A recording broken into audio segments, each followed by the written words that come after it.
thank all of you for coming. Just a brief background about how and why I'm here before I introduce the gentleman that I'm going to introduce to you. After playing 10 years of professional basketball, having a wonderful time, being healthy, I was introduced to mineral and vitamin nutrition. I had taken a few vitamins before, but thought I really didn't need anything. Thought I was fine and healthy and had played 10 years of sports, a professional basketball player, and I started to take the nutrition and found out it made a marvelous difference in my life. Now, I was very mad at the gentleman named Phil Oliver who introduced it to me for waiting so late because I had already retired. I said, Phil, I could have made millions more if you had introduced this to me earlier. But he told me all about Dr. Wallach and why mineral nutrition was so vital.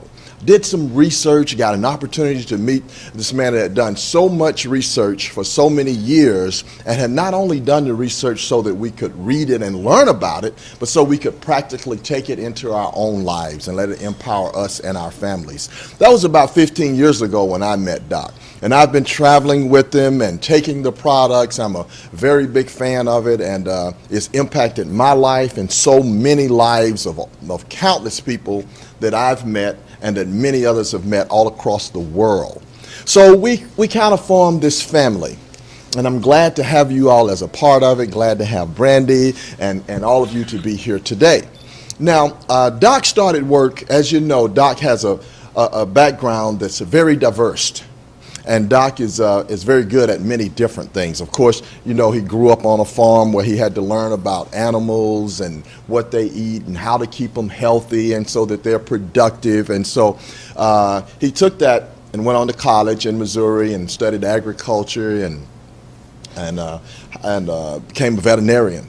And later, of course, Doc became a pathologist where he did all of these studies and traveled all around the world with Mutual of Omaha and learning why animals die, why humans die, did autopsies. So he learned to approach the problem from many different angles.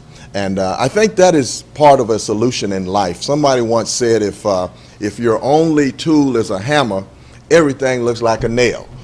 You know? So, but if you got a lot of different tools, you probably see problems in a lot of different ways and solutions in a lot of different ways. So Doc did a marvelous job of taking all of these solutions of counteracting diseases and illnesses. Of course, he was a physician for over 12 years. He's an acclaimed author, a speaker, and has done so many wonderful things as an entrepreneur and a business person that has made all of this accessible to us.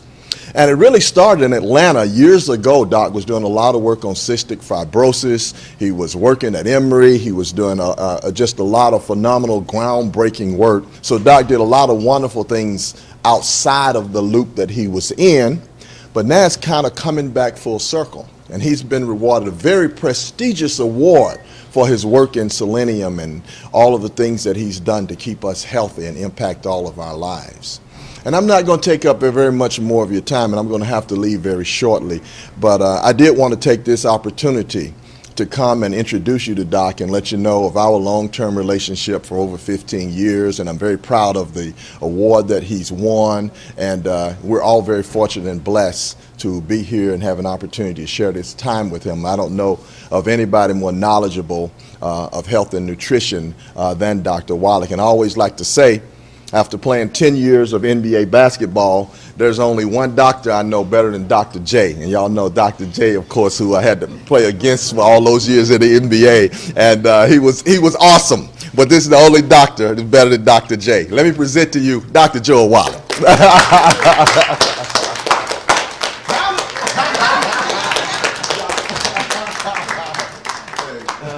Thank you so much, Mike. And I really appreciate that. Man, to be competing with Dr. J. Okay, appreciate that. Appreciate all the kind words from yourself. And like Mike says, we've been working together for 15 years, not only in the Atlanta community, but the world. And so it's been a great thing. So at any rate, just to kind of complete the story that Mike started for you, as he pointed out, my background is different. I have a degree in agriculture, and in animals we don't have health insurance like we do for people. So we had to learn how to just get rid of the problem. There was no stringing things along over time and paying for what we call palliative treatment, where you just treat the symptoms. We had to get rid of the problem because agriculture is an economic industry, no health insurance for animals. right? And everything comes down to, as Mike said, again, production. More weight, more volume of milk, more eggs per pound of feed. That's the only way you could survive in the agricultural industry. So we became very interested and very knowledgeable about nutrition and how it actually prevented as many as 900 different diseases and could triple lifespans of animals as opposed to pharmaceuticals and surgery. The situation was during the 1970s, actually was part of a big National Institutes of Health grant, which is called the Center for the Biology of Natural Systems out of Washington University in St. Louis, Missouri. And I was actually in Africa working on a big conservation project with white rhino and elephant. And because I was already a comparative pathologist, I had written the first scientific paper on a mass die-off in the United States from pollution. And they were interested in finding out how much pollution had to do with the causes of disease. And I was the only guy who had written a paper on it, so they called me back out of Africa to be the essentially the scientific director and the pathologist on the project. And I was supposed to do autopsies of zoo animals that died in the big zoos around the United States. What I found out was that every animal and every human being who dies of natural causes dies of a nutritional deficiency disease. And the book that came out of that's 1,200 pages. It's in the Smithsonian Institute as a national treasure, so I'm very, very proud of that work. And in my movement around, as they moved me around, because some zoos didn't have certain animals. In fact, they moved me from St. Louis to Chicago because the Brookfield Zoo in Chicago had whales and dolphins and porpoises, which the St. Louis Zoo didn't have, so I had to work with the whales and things. And then they moved me out here to the Yerkes Primate Center in Atlanta because of all the different primates. They had all the different types of monkeys and great apes and things. And they wanted me to work on that. And to make a long story short, I accidentally ran into something I'd never seen before. Turned out to be cystic fibrosis in these monkeys. The most significant accidental finding in laboratory primates in the 20th century. The information got to Dr. Schrauser, who's the head of this organization that has given us this award. And I say us because it's been a team effort, including all of yourselves. The 2011 Klaus Schwarz Commemorative Medal. Now, this particular award has been given for 28 years, every year for 28 years, to international scientists all over Europe, China, Asia, Africa, South America, the United States, Canada. And these scientists are all MD, PhDs. They're all from the National Institutes of Health, the FDA, U.S. Department of Agriculture. I mean, this is pretty heavy stuff. I'm the first veterinarian and the first naturopathic physician to get the award. Okay, so I'm proud of that. This is what we're building this army for.